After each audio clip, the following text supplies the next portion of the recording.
Hello and welcome to the aspirants. I hope you all are doing well. So JKPSI aspirants, थोड़ा बहुत stress हो रहा है, tension अभी हो रही है और थोड़ी बहुत एंजाइटी भी हो रही होगी और कहीं ना कहीं काफ़ी स्टूडेंट्स आप में से अभी डिमोटिवेट भी हैं क्योंकि काफ़ी सारे महीनों से आप तैयारी कर रहे हो, 2 महीने से, 3 महीने से, 4 महीने से। बट जब भी मॉक टेस्ट लगा रहे हो वहाँ पे जब इवेलुएशन की बात आ रही है तो आपका स्कोर उतना नहीं आ रहा है जितना आप यहाँ पे एक्सपेक्ट कर रहे हो कि हमारा आए और फाइनल लिस्ट में हमारा नाम आए। और किसी न किसी मजबूरी की वजह से अभी तक आपने तैयारी स्टार्ट नहीं की है। कुछ एस्पायरेंट्स ऐसे भी हैं जो अब चाह रहे हैं कि हमारी तैयारी स्टार्ट हो, कहीं ना कहीं से हम तैयारी स्टार्ट करें और यहाँ पे हम अच्छे तरीके से सिलेबस को कवर करें। इन सारे डाउट्स का यहाँ पे आंसर मैं आपको दूंगा। इसके साथ साथ मैं आपको ये भी बताऊंगा कि पॉजिटिव माइंडसेट क्यों ज़रूरी है किसी भी एग्ज़ाम को क्वालिफाई करने के लिए। और इसी वजह से 2 बार मैंने JKPSI एग्ज़ाम क्वालिफाई किया था एंड ट्रस्ट मी, मैंने बिना पढ़े ये एग्ज़ाम क्वालिफाई किया था। अब बिना पढ़े तो यहाँ पे आधी सच्चाई है, पूरी सच्चाई क्या है आप वो वीडियो के एंड में सुनोगे, वो मैं आगे बताऊंगा आपको। But yes, positive mindset is very important. ठीक है, चैनल पे नए हो, चैनल को आप सब्सक्राइब कर दो एंड मेक श्योर आगे बढ़ने से पहले आप वीडियो को ज़रूर लाइक कर दो। और चैनल को आपको इसलिए भी सब्सक्राइब करना चाहिए क्योंकि यहाँ पे different JK SSB exams including JKPSI exam पूरी तैयारी यहाँ पे प्रॉपर तरीके से होगी। प्रॉपर क्लासेस आपको यहाँ पे मिलेंगी as well as proper mock test. ठीक है, तो मेक श्योर आप चैनल को एक बार ज़रूर सब्सक्राइब कर दें। नाउ फर्स्ट डाउट हम यहाँ पे लेते हैं। काफ़ी सारे स्टूडेंट्स आप में से ऐसे हैं जिन्होंने तैयारी यहाँ पे ऑलरेडी स्टार्ट कर दी है, काफ़ी सारा आपका सिलेबस यहाँ पे कवर भी है, बट कहीं ना कहीं जब आप मॉक टेस्ट लगा रहे हो वहाँ पे आपका स्कोर कम आ रहा है। मतलब कि मान के चलो, अगर आपने टारगेट ले रखा है कि कहीं ना कहीं मेरा स्कोर 140, 145, 150 इससे ऊपर रहना चाहिए या फिर इतना तो रहना चाहिए एटलीस्ट, बट जब भी आप मॉक टेस्ट दे रहे हो तो आपका स्कोर 110, 120, 125, 30 इसके आसपास ही आ रहा है, इससे ऊपर नहीं बढ़ पा रहा है। तो इसको हम कैसे बढ़ाएं, इसके लिए हम क्या स्ट्रेटजी इस्तेमाल। देखो, किसी भी मॉक टेस्ट को अटेम्प्ट करने से पहले आपको दो चीज़ों का मतलब वो दो चीज़ें आपके जहन में हमेशा रहनी चाहिए। फर्स्ट थिंग ये कि जो मॉक टेस्ट है वो फाइनल एग्जाम आपका नहीं है। कभी कभार क्या होता है, कोई इंस्टीट्यूट अपना वो दिखाने के लिए कि हमने ये भी कवर किया है, ये भी कवर किया है, ये भी कवर किया है, हमारे एंगल से क्वेश्चन पूछेंगे, उस तरीके से JKSSB हर बार क्वेश्चन नहीं पूछती है। और सेकंड थिंग, चीज़ का जो आपने ध्यान रखना है वो ये रखना है कि इतने ही क्वेश्चंस पहले आपने करने हैं जो आपको आते होंगे एंड मेक श्योर करना है आपने जितने क्वेश्चंस आपको आते हैं एटलीस्ट उनको आप बिल्कुल सही से मार्क करो। क्योंकि क्या होता है, जो आपका 125 या 130 या 135 स्कोर बन रहा है ना, आई प्रॉमिस मतलब आई गारंटी कि इसमें से 4 या 5 या 6 क्वेश्चन ऐसे होते होते होंगे, ज़रूर होते होंगे। आपने भी ये देखा हो, इससे पहले कोई भी एग्जाम अगर आपने दिया होगा, 4 5 6 क्वेश्चन मिनिमम इतने होते हैं जो आपको आते तो हैं, बट आप क्या कर देते हो जल्दबाजी में, आपको लगता है ये वाला क्वेश्चन तो ईजी है, चलो इसका तो यही आंसर है, आंखें बंद करके आंसर दे देते हो। ऐसा नहीं करना है, प्रॉपर तरीके से क्वेश्चन पढ़ो, उसके बाद ही आप मॉक टेस्ट में आंसर दे दो। अब देखो, एक बार मैं आपको फिर से सिलेबस दिखा दूं क्योंकि आपने सिलेबस तो ज़रूर देखा होगा, फिर मैं आपको ये भी बताऊंगा कि कैसे मैंने 2 बार एग्जाम क्वालिफाई किया। और सच में मैंने इसके लिए नहीं पढ़ा था, अराउंड 75% सिलेबस मैंने कवर किया हुआ था, 20 to 25% सिलेबस बिना कवर किए भी मेरा स्कोर काफ़ी अच्छा दोनों बार था। अब ये आपका सिलेबस है। अब आप में से काफ़ी स्टूडेंट्स मुझे ये भी बोल रहे हैं कि सर हम ये वाला कंपोनेंट छोड़ देते हैं, हम एक काम करते हैं जनरल अवेयरनेस छोड़ देते हैं और बाकी वाला सब्जेक्ट हम बाकी वाला पोर्शन जो है कवर कर देते हैं। कुछ स्टूडेंट्स ऐसे बोल रहे हैं जो सर मैथमेटिकल एबिलिटीज़ का एडवांस मैथ है 30 नंबर का या फिर 25 नंबर का जितना भी है उसको हम छोड़ देते हैं। ऐसा नहीं करना है, कोई भी कंपोनेंट यहाँ पे है आपको प्रॉपर तरीके से लेके चलना है। ठीक है, ये वाला कंपोनेंट आप छोड़ने की बात कर रहे हो। कुछ स्टूडेंट्स ऐसे ऐसे बोल रहे हैं कि सर जो जनरल अवेयरनेस का पोर्शन है काफ़ी वास्ट है तो हम इसको छोड़ दें, तो ये भी गलती आपने नहीं करनी है। देखो, अभी आपके पास टाइम है, आपको सारा सिलेबस अभी कवर करना चाहिए इन ऑर्डर। अगर आपने नहीं किया है, मैं आपको बताऊंगा कैसे करना है आगे, उसके लिए भी वेट करते हैं। बट पहली सजेशन मेरी यही रहेगी, बराबर आप टाइम डिवाइड कर लो। चाहे आप जनरल इंटेलिजेंस और रीजनिंग की बात कर रहे हो, जनरल अवेयरनेस की बात कर रहे हो, क्वांटिटेटिव एप्टीट्यूड या फिर मैथ्स हम टोटल बात करें, उसके अलावा इंग्लिश, कंप्यूटर्स, जितना भी यहाँ पे सिलेबस है आपने सबसे पहले कोशिश करनी है, चाहे अब आपको 8 घंटे पढ़ना पड़े, 10 घंटे पढ़ना पड़े, 12 घंटे पढ़ना पड़े, वो आपकी मर्जी है। जितना भी पढ़ो, जितने एफिशिएंट आप हो, जितनी जल्दी आप वहाँ पे गेन कर सकते हो चीज़ों को, आप पकड़ सकते हो चीज़ों को, आपको सारा सिलेबस यहाँ पे कवर करना पड़ेगा। ठीक है, ये चीज़ आपने ध्यान रखनी है। आपको यहाँ पे कोई भी कंपोनेंट को इग्नोर नहीं करना है। आपको लगता है जनरल अवेयरनेस आप इग्नोर कर दोगे, 20 ही तो क्वेश्चंस हैं, बट 20 क्वेश्चंस हैं। ठीक है, 40 नंबर, आप 40 नंबर की वैल्यू उस टाइम ही समझोगे जब आप एग्जाम में बैठोगे। 40 नंबर छोड़ो, 4 नंबर छोड़ो, 0.4 मैटर करता है। ठीक है, 0.4 मैटर से 0.4 मार्क्स से एग्जाम में स्टूडेंट्स रह जाते हैं, फिर वो गलती आपने नहीं करनी है। तो सबसे पहले आपने सिलेबस को कंप्रीहेंसिवली कवर करना है। इसमें जितना भी सिलेबस है, जितने पोर्शन है, हर एक को आपने अच्छे से पढ़ना है। कैसे पढ़ना है वो भी आपको मैं बताऊंगा, बट इससे पहले मैं आपको एक मोटिवेशन दे दूंगा कि पॉजिटिव माइंडसेट क्यों ज़रूरी है। क्योंकि आप में से जैसे जैसे एग्जाम आता है ना, it is very basic, human nature है ये कि हम थोड़ा बहुत डीमोटिवेट हो जाते हैं, हमें स्ट्रेस आने लगता है, थोड़ी बहुत टेंशन हो जाती है, एंजाइटी हो जाती है कि एग्जाम पास में है। इवन दो आपने काफ़ी सारा पढ़ा होता है, पिछले 2 3 4 महीनों से आप पढ़ रहे हो, बट अभी आपको क्या लगेगा कि हाँ मुझे तो कुछ भी नहीं आता है, शायद मैं एग्ज़ाम ना दूँ। ऐसा होता है, बट ट्रस्ट मी, इसके लिए अभी आपको ये चीज़ें करने का टाइम नहीं है। आपको अभी डिमोटिवेट नहीं होना है। आपको अभी सोचना है I am the best, topper तो मैं ही हूँ। अब इसके पीछे मैं आपको रीज़न देता हूँ। मैंने जब तैयारी स्टार्ट की थी, जब मैंने कॉम्पिटिटिव एग्जाम्स के लिए तैयारी स्टार्ट की थी, ट्रस्ट मी, मुझे ये नहीं पता था what is an article, because मैं साइंस बैकग्राउंड से था। ओवेस्टली मेरी मास्टर्स भी साइंस में हुई है। मुझे जो बेसिक ह्यूमन, आपको पता होगा, जो ह्यूमैनिटीज़ के सब्जेक्ट्स होते हैं, कॉम्पिटिटिव एग्जाम्स में ज़्यादातर वहीं से क्वेश्चंस आते हैं। तो मुझे ये भी नहीं पता था कि जो पॉलिटिकल आर्टिकल होता है वो क्या होता है। मैं मजाक नहीं कर रहा हूँ, मैं आपसे सीरियस हूँ। जब मैंने तैयारी स्टार्ट की थी, आज की बात नहीं है, ये तब की बात है, 2021 की बात है। उसके बाद मैंने 2-4 महीने तैयारी पढ़ ली।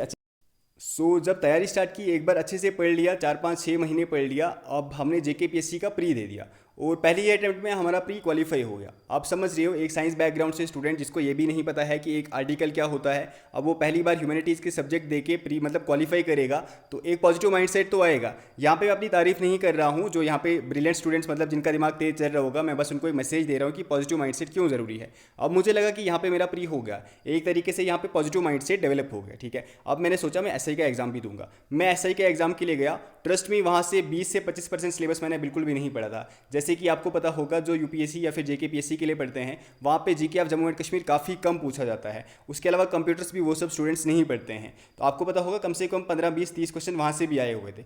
इवन दो मैंने वो वाला पोर्शन टच नहीं किया था, स्टिल मेरा स्कोर वहाँ पे 110-115 था, ठीक है। आप समझ रहे हो, 900 रैंक था मेरा वहाँ पे फर्स्ट एग्जाम में। आप वहाँ पे नाम से सर्च कर सकते हो अगर किसी के पास पुराना वाला रिजल्ट है। वैसे ही सेकंड टाइम हुआ, सेकंड टाइम फिर से दूसरा वाला प्री भी क्वालिफाई हो गया, फिर से बिना पढ़े।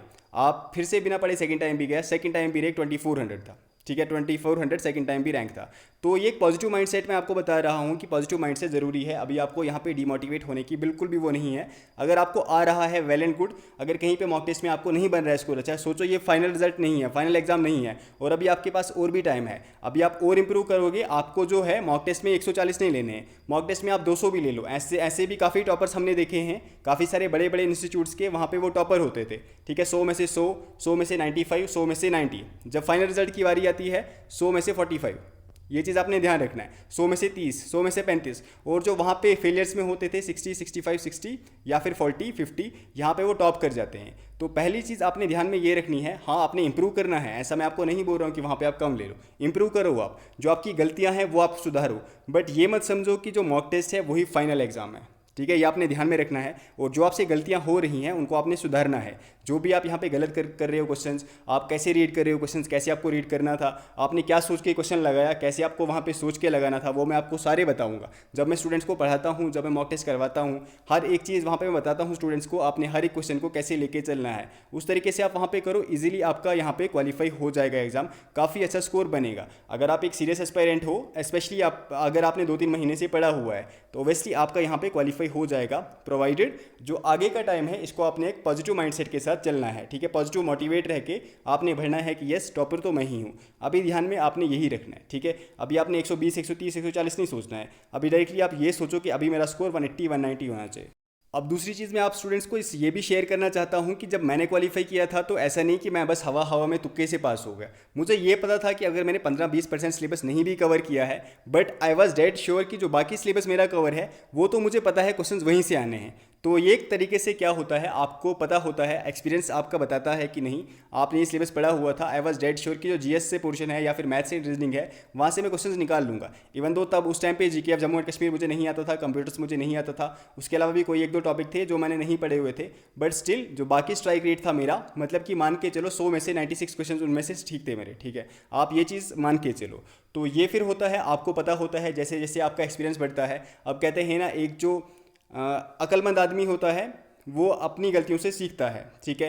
एक बेवकूफ़ आदमी अपनी गलतियों से भी नहीं सीखता, दूसरों की गलतियां तो छोड़ो, अपनी गलतियों से भी नहीं सीखता है। एक अक्लमंद आदमी जो होता है वो अपनी गलतियों से सीखता है, और जो टॉप लेवल का मतलब सबसे अक्लमंद होता है वो दूसरों की गलतियों से सीखता है या फिर दूसरे के एक्सपीरियंस से सीखता है। तो वही मैं एक्सपीरियंस आपके साथ शेयर कर रहा हूँ कि क्या आता है, कहाँ से आता है, कैसे आपने अप्रोच करना है सिलेबस को, इसके बारे में आपको पता ही होगा। इवन दो आज से पहले हमने यूट्यूब पे काफ़ी सारी क्लासेस ली थी, इवन दो मैं स्टूडेंट्स को सिर्फ MCQs के थ्रू ही पढ़ाता था, बट आपको पता है जो हमारा स्ट्राइक रेट होता था काफ़ी अच्छा होता था। मतलब इवन जो पेड इंस्टीट्यूट्स में आप बैचेस वगैरह लेते थे वहाँ से भी अच्छा स्ट्राइक रेट हमारे क्वेश्चंस का होता था, हमारे क्वेश्चंस निकलते थे जो हम फ्री में यूट्यूब पे पढ़ते थे। अब वो स्टूडेंट्स जो यहाँ पे पढ़ना चाहते हैं, एक डेडिकेटेड तरीके से सिलेबस को कवर करना चाहते हैं, फर्स्ट ऑफ ऑल अगर किसी भी एंगल से आप फ्री में पढ़ना चाहते हो, आपके पास इतने सोर्सेज नहीं है कि आप पढ़ो, मैं आपको बता रहा हूँ, चाहे जनरल इंग्लिश हो या फिर रीजनिंग हो, इसके अलावा मैथ्स हो, आप किसी भी एसएससी चैनल को पकड़ो, किसी भी एसएससी चैनल को, जेके एसएसबी का अगर आपको चैनल नहीं पसंद आ रहा है, कोई भी एसएससी चैनल पकड़ो, एक एक टॉपिक पकड़ो, डेली बेसिस पे एक एक टॉपिक कवर कर लो, ठीक है। 2 घंटे का पढ़ लो, 3 घंटे का पढ़ लो। जैसे कि जनरल इंग्लिश है, कोई एक टॉपिक पकड़ लो एक दिन में वो खत्म करो, उसके साथ एक रीजनिंग का पकड़ लो, उसके साथ एक मैथ्स का पकड़ लो, ठीक है।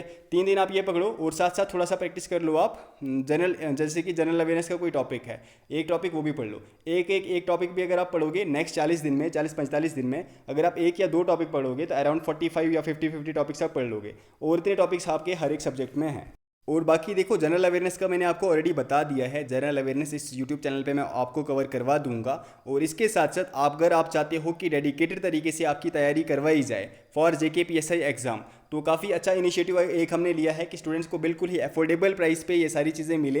तो हमने एक बैच भी लॉन्च किया हुआ है जिसका प्राइस रहेगा, सबसे पहले प्राइस ही देख लो क्योंकि आप में से काफ़ी सारे स्टूडेंट्स पूछते हैं, बट ये प्राइस ओनली वैलिड रहेगा कल शाम को 8 बजे तक, ठीक है। कल शाम को 12 बजे तक रखते हैं 50% ऑफ, और इसका प्राइस रहेगा ओनली 49। और जितना भी सिलेबस है, चाहे जीके की बात करें हम, GK of Jammu and Kashmir, GK of India, GK of world, current affairs, वो मैं खुद डील करूंगा, वो मैं खुद पढ़ाऊंगा। और काफ़ी अच्छे लेवल के टीचर्स वो आपको कंप्यूटर्स कवर करवाएंगे, आपका इंग्लिश भी यहाँ पे डेडिकेटेड तरीके से कवर होगा, एज वेल एज इंग्लिश जो आपका रीजनिंग है और मैथ्स वगैरह सेक्शन, ठीक है। सारी चीज़ें आपकी कवर हो जाएंगी। अगर आप चाहते हो कि हमसे पढ़ना है, क्योंकि आप में से काफ़ी सारे स्टूडेंट्स पहले से डिमांड कर रहे थे कि सर हमें आपके पास पढ़ना है, आप प्लीज़ एक बैच लाओ, तो हमने लाया हुआ है आपकी ही डिमांड सुनते हुए। इसका प्राइस फ़ी जो है 50% ऑफ है आज, और ये सिर्फ कल तक वैलिड रहेगी, ओनली 499।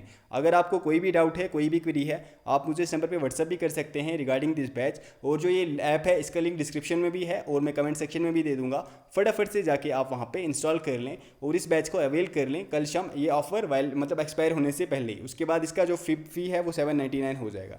तो बाद में कोई भी स्टूडेंट मुझे नहीं बोलेगा कि सर आप फ़ी कम कर दें, अगर आपको अवेल करना है और अगर आपको सच में डेडिकेटेड तरीके से पढ़ना है। देखो, जो कंटेंट है वो चाहे यूट्यूब की बात करें, हम गूगल की बात करें, हम बुक्स की बात करें, हर कहीं पढ़ा हुआ है, भर के है। बट क्या हर चीज़ आपको पढ़नी है या फिर कुछ लिमिटेड चीज़ें ही आपको पढ़नी है? क्या जीके इतना भरा पड़ा है? क्या आपको सारा जीके पढ़ना है? अब 20 के 20 क्वेश्चन तो मैं भी गारंटी आपको दूंगा कि अगर मैं आपको सारा जीके पढ़ाऊँ, 20 के 20 क्वेश्चन वहाँ से नहीं निकलेंगे, बट एटलीस्ट हम 14, 15 और 16 क्वेश्चन तो हम यहाँ पे टारगेट कर सकते हैं, और इतने ही आपको आएंगे। अब यहाँ पे कट ऑफ 200/200 तो नहीं होना है, वही 140, 150 होना है। अब हमने इस 140, 150 से को कैसे क्रॉस करना है, इसके लिए एक प्रॉपर डेडिकेटेड बैच है हमारा। इसमें आपको लाइव क्लासेस भी मिलेंगी, रिकॉर्डेड क्लासेस मिलेंगी, किसी भी टाइम आप यहाँ पे क्लासेस देख सकते हैं। मतलब ऐसा नहीं है कि उसी टाइम आपको क्लास देखना है, इसको आप डाउनलोड भी कर सकते हैं, बाद में बार बार देख सकते हैं। जो भी हम यहाँ पे पढ़ेंगे वो आपको इसी क्लास की PDFs वगैरह फ्री में मिल जाएंगी, इसी बैच में आपको मिलेंगी। आपके डाउट्स भी यहाँ पे क्लियर हो सकते हैं, डाउट क्लियरिंग सेशन भी होंगे और मॉक टेस्ट एंड क्विजेज भी यहाँ पे होंगे, सो दैट आपने जो पढ़ा,